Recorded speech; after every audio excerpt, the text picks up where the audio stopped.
You're listening to a Frequency Podcast Network production.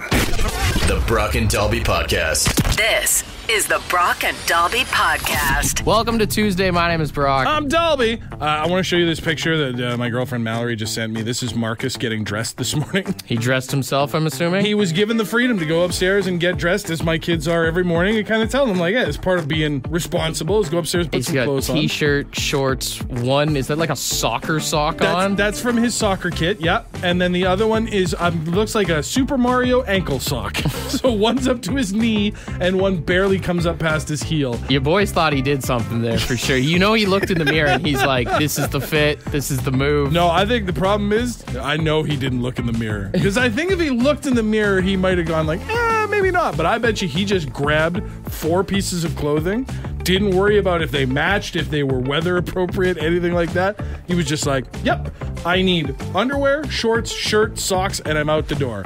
And I'm terrified if he's even wearing underwear now that I think of it based on how he got dressed. My mom picked out my clothes, I feel like, until I was like 10 or 11, to be honest. See, my parents didn't. My parents were very much of the belief that, like, you're getting dressed in the morning, so you pick your clothes. So I think, like, yeah, once I got to, like, grade 4 even, I think I was putting on my own clothes out of my own closet, although you've seen pictures of me back in the day.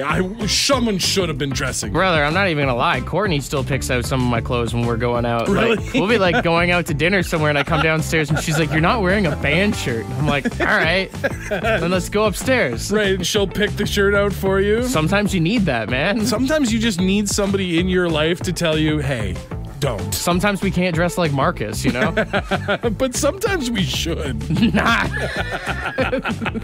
There's some guys downtown that do that for sure. The Brock and Dalby Podcast. The Brock and Dalby Podcast. Dodgers and Yankees are going to be playing in the World Series. That all starts on Friday. But yesterday, I was reading about the team history of the LA Dodgers. Do you know how they got their name? No, I think somewhere in the back of my head, I always assumed it had something to do with the draft. And then dodging the draft? And then just stuck around. But now that I think of it, that doesn't make a whole lot of sense. It does have to do with dodging something, but not the draft. Okay. According to the club, the name originated back in 1896. They were the Brooklyn Dodgers at the time. Yes. But they were known as the Brooklyn Trolley Dodgers. Oh.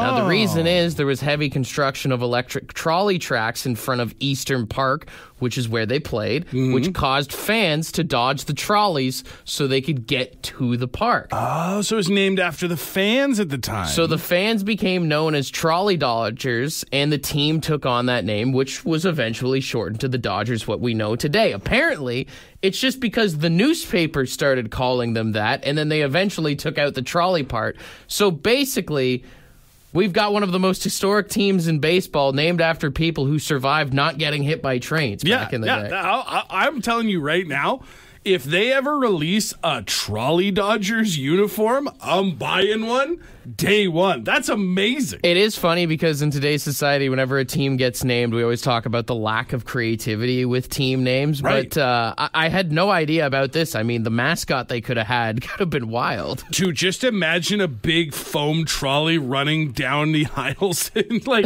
you're waiting for a beer and all of a sudden you just hear the whistle start blowing. It's weird because it's the modern day equivalent of naming a team like the Jaywalkers or something. Essentially, yeah. The traffic violators. Like, what are we doing here? And maybe, Dalby, you're wondering to yourself, well, what were they before the Trolley Dodgers? Well, before that, they were called the Brooklyn Bridegrooms.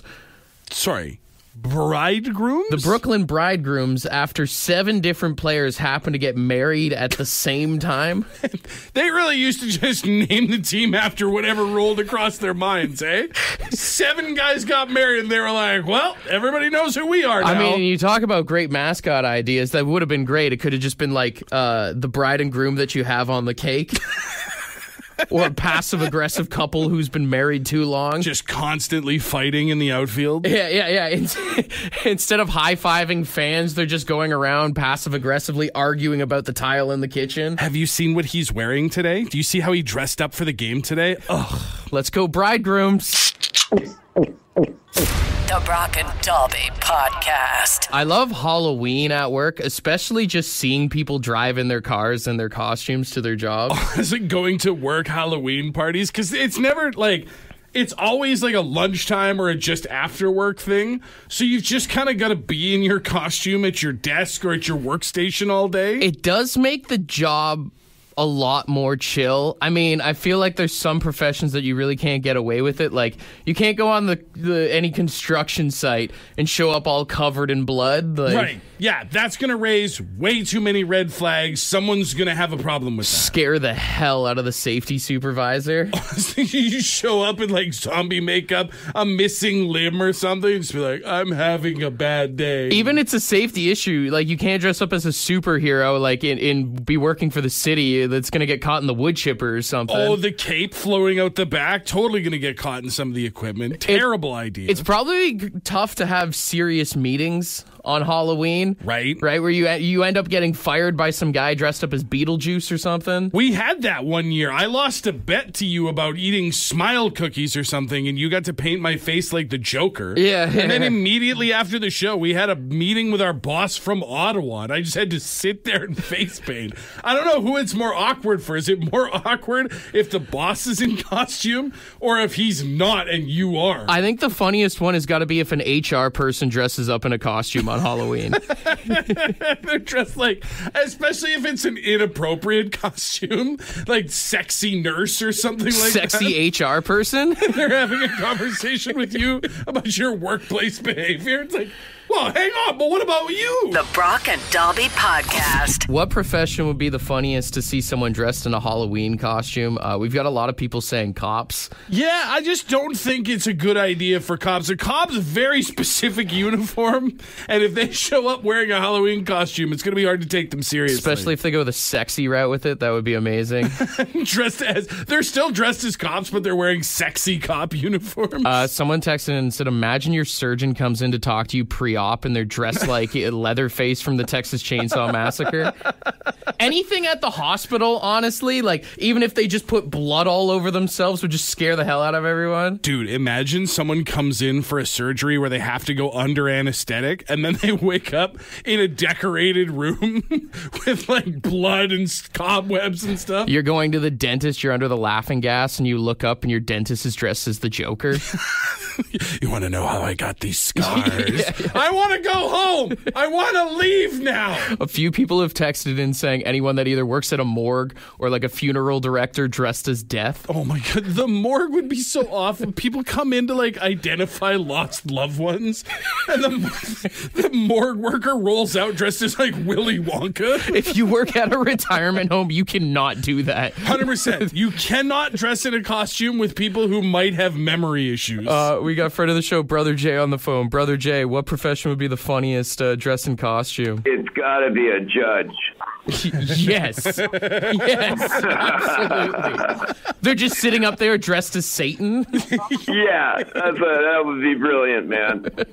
100%. It would just be so hard to take them seriously if you're coming in and you're trying to beat like a rap on like something minor, and you're trying to plead your case to the Hamburglar. Yeah. Dude, even better than that, imagine your lawyer shows up just dressed as Batman.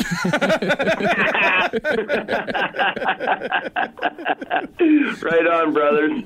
Thanks for the call, Brother Jay. Right on. Imagine trying to be on a jury and you're getting like closing arguments from a guy in an inflated dinosaur costume telling you about why his client is innocent. The air starts fusing out of it as it keeps going.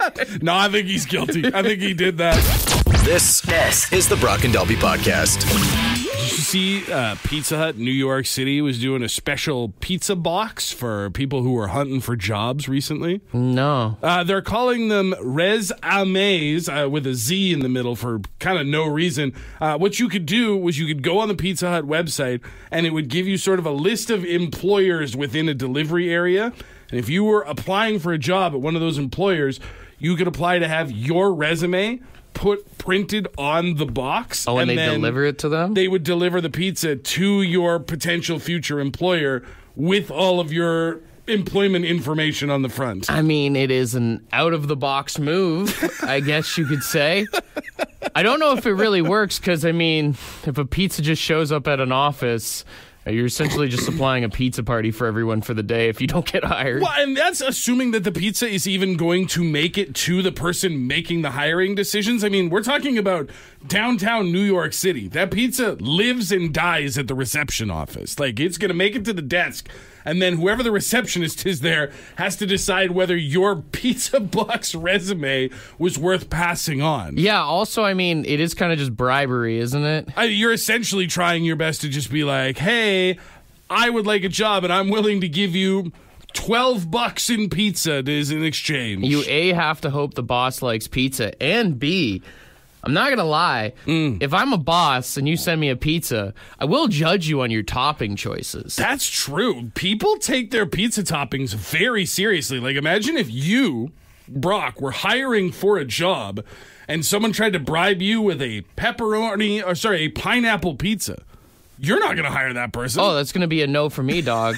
if you're sending me a pineapple pizza, I'm going to just assume that you make bad decisions. Now, on the other hand, if maybe say we're hiring a producer and they send it to me, now I'm a pineapple fan, so maybe you've won some points there. Yeah. But it's a real roll of the dice. Well, it's also like if you just send a cheese pizza, then I'm like, all right, you cheapo. Well, maybe that means they need the job. If they had a job, they could afford more toppings. Yeah, I feel like you at least got to send me a minimum of 3 dips with that pizza, too, if you want to impress me, you know? Can I admit to something here? So obviously, I've never done this Pizza Hut resume thing, but I have sent pizza to a potential employer before. Did you get the job? I did not, no, because I'm here with you. There you go. I was applying for a job. It was a job in Toronto, actually, when I was still living out in the prairies. This is before we even met. Yeah. And I had a job interview for a radio station, and it went really well. And while we were talking, the woman that I was interviewing with mentioned how much she loved Pizza Nova. And I remember thinking, it was like, oh, what a great idea. So I got off the interview and I called a Pizza Nova and had pizza delivered to the station. Mm-hmm. She emailed me and said, thank you. And then I never heard from her again. Didn't get a second call, didn't get a follow-up, didn't even get a sorry, we're going with somebody else. That's actually a smart move. If you're interviewing someone for a job, just be like, oh, I'm so hungry right now. Right. I wish I had this. Just start hinting at it and see if you can get people to buy you lunch for the day. The Brock and Dobby Podcast. I went up to Alaska for a beer there, right? Me and my dog. And my car broke down, so I had to hitchhike back. And on the way back, I stopped in Dawson City, Yukon. And I was sleeping under like a tarp in the bush. And I was at a bar, and I went in to take a piss. And the security guard came in. And like the guy who works the door or whatever. And I'm sitting there having a piss next to him. And I noticed that he was the guy who worked at the bar. And I'm kind of looking at him and like, can I have a job, man? And I live in the bush, like, you know, behind the bar there. And he's like, oh, this is pretty strange. Sure, you can have a job. Boom. You know, usually I'd say don't talk to me at the urinal, but hey, networking is networking, you know? That's right, man. At least I didn't offer to help him shake. That would have been weird. Did you guys wash your hands before you shook hands, though? Now I can't remember. I hope so. Oh, thanks for the call, Bobby. Cheers, boys. Cheers. 762-555. Do you have an unorthodox way of getting a job? To be clear, I'm going to go ahead and say if you don't remember, that you didn't. Like, that's just... I will say, I think there's a lot of old handshake jobs like that where people had drinks together. I mean, my old man, he got his job as like the facility maintenance guy at Sheridan College because he went out to Windsor one time and he helped a dude whose car was broke down. Really? And that guy was the president of Sheridan College at the time. Just was like, hey, man, you seem like you know what you're doing. Why don't you come work for me? Yeah, my dad was like doing something with hotels at the time, and he helped the guy fix his car, and the guy was like, hey, take my number, and my dad didn't really think anything of it. Sure. And then he ended up losing his job the next week and called the guy, and the guy was like, yeah, you're hired. And then he worked there for 30 years. Like, It's just all because he helped him change a tire. yeah, and That's wild. I feel like that kind of stuff doesn't happen as much anymore, where you just like, Yeah. you just call someone, you're like, hey, how about that job? Like, there's a lot of empty promises that are given nowadays. Well, that's the thing, right? I think it's a combination of two things. I think we talk bigger than we used to about like, oh yeah, anytime you need anything, you just give me a call when you don't mean it. Well, even I remember coming into radio, like hearing like the old heads in the industry, they always had these stories of like, I just used to show up to the radio station every day and say, put me on the air, put me on the air. And then finally they said, you're in, kid. Well, like, I mean, even you and your radio career started with you doing a ton of volunteer work at some stations around Ontario. And then eventually you're just like, hey, why don't you give this a shot for money? Yeah. Which is just not so much a thing as much anymore. Although it does have me thinking, do you think that works in other industries? Like, do you think if there's that big building site downtown right now, do you think that people could just show up with their tools and be like, so what do you need? some guy just showing up and he's like, I'll just work. Just rock up in a high-vis vest with a big tool chest and be like, I got you. Put me to work. I feel like the only job that really works for is strippers nowadays. Oh, hey, I mean, listen, I'm sure you could show up with the employable skills to get on the stage. I'm ready to dance. The Brock and Dalby Podcast. The Brock and Dalby Podcast. I was reading some stuff. It was like a list of albums that Walmart wouldn't carry back in the day. Because they used to have a weird thing. It was either they wouldn't sell any dirty versions of albums. It was only the clean ones, right? It was back when I think it was mistaken? if the album had the parental advisory sticker. Yeah. Walmart was like, no, thank you. We're gonna sit this one out. But then I remembered, because I accidentally bought an Eminem album from a Walmart when I was younger. I think it was the second one, the Slim Shady LP or whatever. And I bought it, and I didn't realize till I got home that it would be the Walmart edit version. Do you remember those? Sometimes some of those clean versions actually had better lyrics than there's like the Eminem one. It's like my mama's on your lip, my bum is on your lips, my bum is on your lips. Mama will give you a kiss or something instead of what it's something dirty. There was it was a lot more graphic, and then those would be the ones that would like make their way to music videos and stuff like that. Yeah. But as a kid, I guess I don't even remember. I think I was like early teens, like getting home, and at this point I knew who Eminem was enough to know what to expect on the album. And putting it in and hearing the insert words, or just like they would just leave the spaces blank. There was a bunch of those CDs that I had growing up, because it would be like we'd go to HMV or whatever it was, and then my mom would listen to the CD before I got it. Like Take Off Your Pants and Jacket, Blink-182. Right. They have that song Happy Holidays, You Bastard, which is about Christmas Eve. And Grandpa eating all the hot dogs. That was just an instrumental on the clean version of the album. Really? It's there's no words to it. So I would listen to that album over and over, and I was just like, oh, it's like a weird interlude or something. Yeah. And then until I went to my buddy's house, and he was like, oh, this is my favorite song. And I was like, whoa. There's a whole song I didn't even know about. But I will say there were ones that I liked, like Disturbed. If you get the clean version of The Sickness, you don't have the weird little mommy kind of rant on it. I'm okay with that. Like, even in the music videos, which again is the clean version, that all gets cut out. And, I mean, there was definitely a part of me when I was younger and edgier that was like, oh, he's saying all these things. But, like, as I listen to it now, I just want to listen to the song. I don't need the interlude in the middle. One that always blows my mind is because we play it here all the time, and then when I listen to it on my phone, it catches me off guard, is Gob's Give Up the Grudge. What part changed there? They go, give up the grudge, better shut your mouth. Yeah. Except in the dirty version, it's shut your mouth. Why you gotta judge everybody but yourself? I may, now that I'm thinking of it, I may have never actually heard the album version of that song. It takes me off guard every time I listen to it in my car all the time, because I'm so used to hearing it on the radio, to be honest with you. I can't even think of what, it makes sense the way you're saying it. I can, make it in my head, but I don't think I've ever heard the unclean version of Give Up the Grudge now that you've said that out loud. Yeah. Yeah. Because I'm pretty sure I've only ever known. You're used to the Walmart version. I'm living a Walmart sanitized life, man. The Brock and Dobby Podcast. Man, there are way too many songs that we all know the clean version of than the actual version. Yeah, I think the first one that got texted in that really caught my attention was the Black Eyed Peas. Everybody knows the song "Let's Get It Started." Gets played at sporting events and all sorts of events all over the world. That's not what it was originally called. No, it used to have, I'm not even going to say it, but it used to have the R word in it, this slur that we do not use anymore. And it was this pump-up song. You were meant to let's get crazy. Let's go nuts. Well, it was a different time when people used that word a little more casually, right? Yeah. But I wonder if you have that CD, if it's worth more. I was thinking that with I wish that I still had the old Eminem Show album that I had from Walmart that had the super clean edits, because CDs in themselves are becoming more and more scarce. Your people are throwing them out, recycling them, getting rid of them. If you have those weird special editions or the classic pre-canceled versions of songs, yeah, does that go for double at your garage sale? Can you turn that into a pawn shop and get any money for it? Or? Yeah, you scan the back and you don't see started, and you're like, ooh, what a nice find. I think I'll just put this aside here. I'm wondering, are it's there a Wayne people... Gretzky rookie card. A Black Eyed Peas rookie card. I'm thinking about it though, and it's it is funny the way that we'll censor songs, because sometimes you'll listen to a song and you can clearly hear what the word is, right?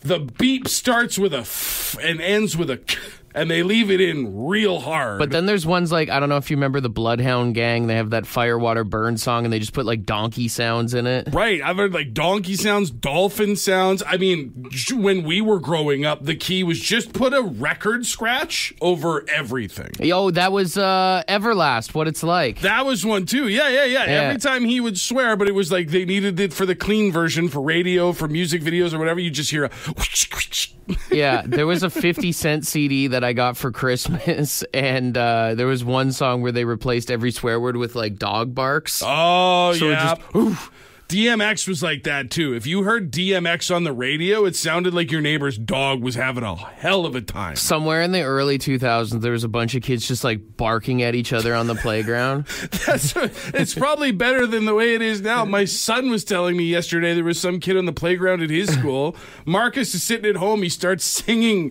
F the Police by NWA. Where the hell did he hear that? I'm you're in grade 3. I don't listen to that song at home. How do you know that song? He's like, there was a kid singing it at school today. It sounded cool. The first time that I heard Killing in the Name, I thought it was, now we're under control. I won't do what you tell me. Oh, yeah.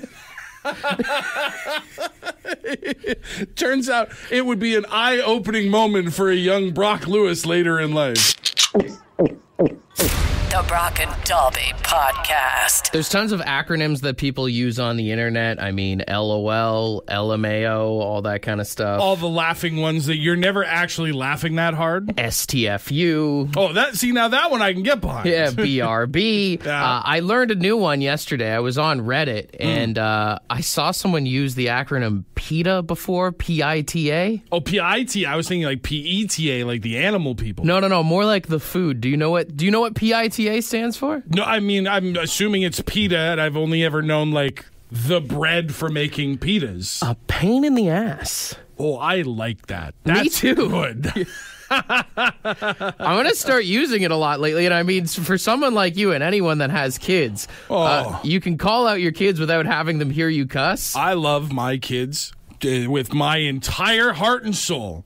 Well, that's a couple of pitas right there. Mm-hmm. Quit being little pitas, right? You're being spicy pitas right now. You guys got to knock off this pita behavior and turn the day around. And even, we came up with 3825 for people to say the F word at work without getting in trouble a few years ago. Yeah. I think at work, if you've got that guy that really annoys you, that's half-assing it all the time, or even your boss, you could start referring to them as pitas. Start calling him a pita. Start calling him Pita Parker. Or you could call the boss's office the Pita Pit. Oh, nobody wants to go to the pita pit. Yeah. What's the other one? Extreme PETA? You're being an extreme PETA today? So just like, they're in a bad mood. Clearly stuff's going on. They are pushing your limit. Yeah. You're being an extreme PETA right now, and you got to figure it out. Also, for the PETA pit thing, that could be your boss's office, or that could be the in-laws' house as well.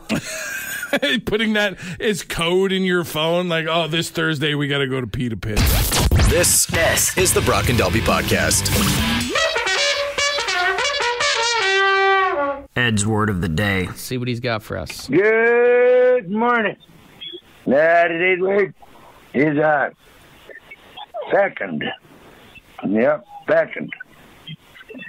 Anyways, it's F-E-C-U-N-D. Fecund. I thought he was saying pecking. And it's producing abundantly or fertile. Sounds just like my garden this year. Still rolling. Anyways, that's about it. Have a great one. Cheers her up. Fecund? Fecund. F-E-C-U-N-D. I thought he was saying second, but yeah, it's like a fertility thing. Let me hear.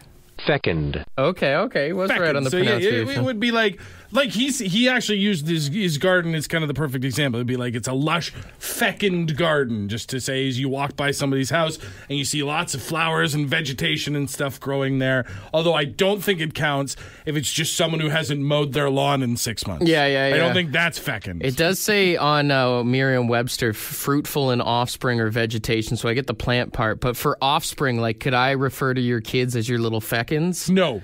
You could say that I was at one point fecund and fertile, had 2 kids.